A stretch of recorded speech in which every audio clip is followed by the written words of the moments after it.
and I will have few notes and few thoughts maybe about what I think is important in this moment, while some of the notes and thoughts are based on assumption that things will be changing, will be opening. I'm not sure that we can say that they will be already transiting, but that something is happening. That's a prevailing feeling. Why I was one of the student leaders, let's say one of two main student leaders who leaded the student strikes 25 years ago, which very quickly speed up the process of the end of the communism. And since that, very quickly after the end of the communism, we established an NGO which was focused on working abroad, because our feeling was that the most important thing in our country is done, the communists are gone, and that there is not much need to work home, because most of the people in establishment, in business, in new elites will be different than the communists, and will be deciding the things in public good, not in their own good and the friends' good. And it took me about 15 years to realize that it was a very naive intellectual lapsus to turn towards Balkans and Chechnya and Africa and Burma and Cuba and forget that the war is beginning by the day the transition is a very long, painful process with plenty of disillusion, plenty of mistakes, plenty of misuses of opportunities. So the last 10 years people need continues to work abroad, but is also turning back home. While we probably were supposed to start home 23 years ago, but you know, I was young, it's just one thing which can justify that I was that naive, and if I would be back in the same situation, I would be much more interested in the things home, much more strict on the new elites, much more critical on the on the whole process of transition which was started. Of course, there are some similarities and some things are completely different with Cuba. We don't have transition in a full scale yet, and who knows how it will look like. We had no revolution, so the revolution in Czechoslovakia was a kind of a revolution which was then turned to negotiations. That's why it was velvet. But some things are similar, and based on assumption that the things will be opening more, let me do have few thoughts about that. As I mentioned, the transition was much longer, and we are still in some regards in a transition process, 25 years after the end of the communism. My father always used to say, oh, let's count the same time to clear the thing out. So after the 40 years of communism, you should expect another 40 years to arrive to the normal society, which means 2 generations. And I was saying, no, you are just old and you think that the things take too much. It will be fixed in 5-10 years. It proved that he was probably right, because we are still in transition, we are still dealing with high corruption, we are still dealing with strong ties between business and politics, turbulent situation in media. You can't call it standard democracy still. It's, of course, success story. We joined EU, we joined NATO, we are more successful than most of other countries who tried transition. Former Soviet Union, not talking about the Arab countries in the north of Africa, some others, but still it's a success story with plenty of failures. Because to change the state structures, to open the space for the new parties, to even open the elections, it was relatively quick, and the people started to vote in the free elections very quickly and start to understand. To open the space for business, it was also not that difficult, but to change the mentality of the people, to change the pattern of how the people behave, or how even the politicians behave, it takes really generations. And what was probably most difficult was to deal with the complexity of the transition, because you have to deal with so many things in one moment.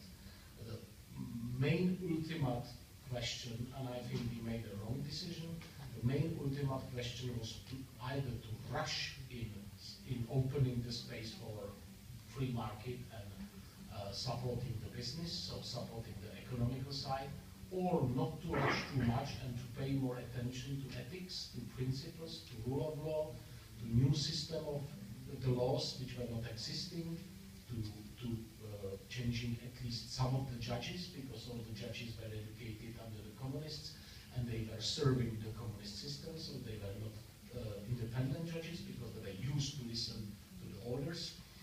And in that struggle, which if you simplify it, is a struggle between the ethics and the money. The people who were saying the money first, they won. So the privatization started very quickly without the proper legal frame. The prime minister, which was pushing for privatization, was basically saying, no matter who will own it, we need to privatize it, and the market will solve everything.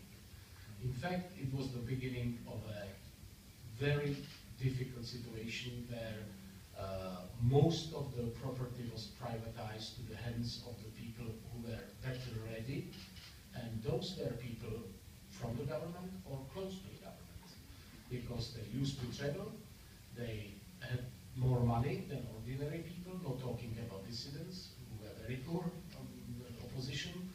They knew the languages, they were allowed to travel to the Western countries, so they knew something about how the business works.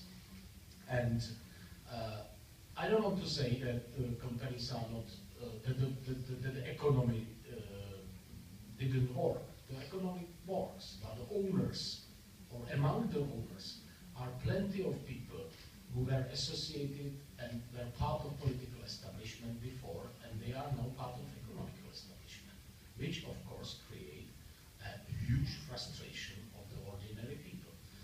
After the change, the disparity immediately started to grow, not because the ordinary people got more poor, no, they even start to profit, not immediately, but in a few years, but because the new elite started to be much more rich. So again, it was another source of the frustration of the plenty of inhabitants, citizens, because they expected that economically it will be quick, that in 5 years we will be in the same situation as the Western countries, that basically free market economy is for everyone and everyone is profiting without really working much, because the culture of the working culture was relatively very low and poor after the communism, because the payments were poor and then there was no competition, there were very few opportunities to really make a career, so why to invest too much? So people were working 50% of their time, and they kept, of course, their habits, and they hope that they will still work 50% of their time, but that they will earn the money like the people in Germany, which was nonsense, of course.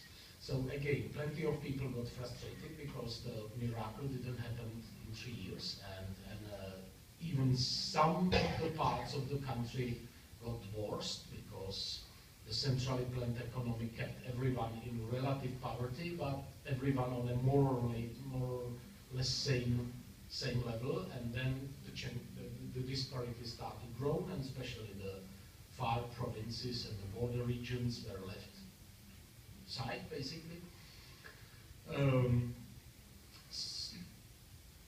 Compared to situation in the island, we at least had from the very beginning independent media, and we had some independent NGOs and watchdogs.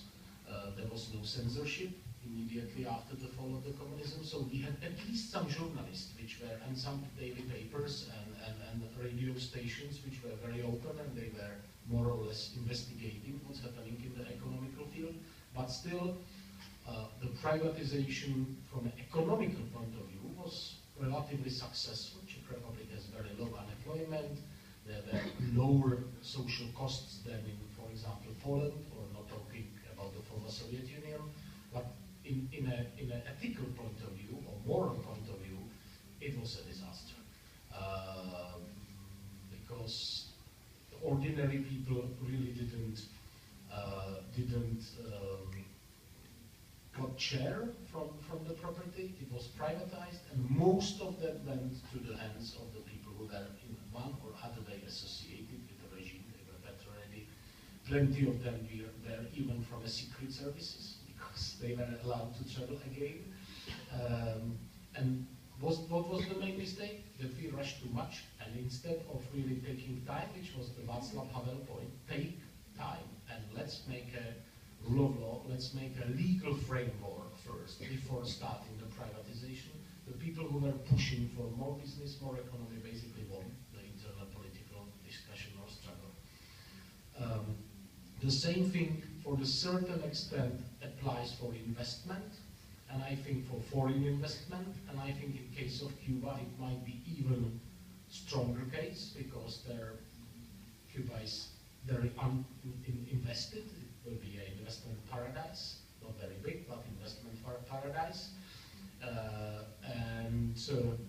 Again, who are the typical partners for foreign investors? The people around the government, because they knew the languages, they had better information, they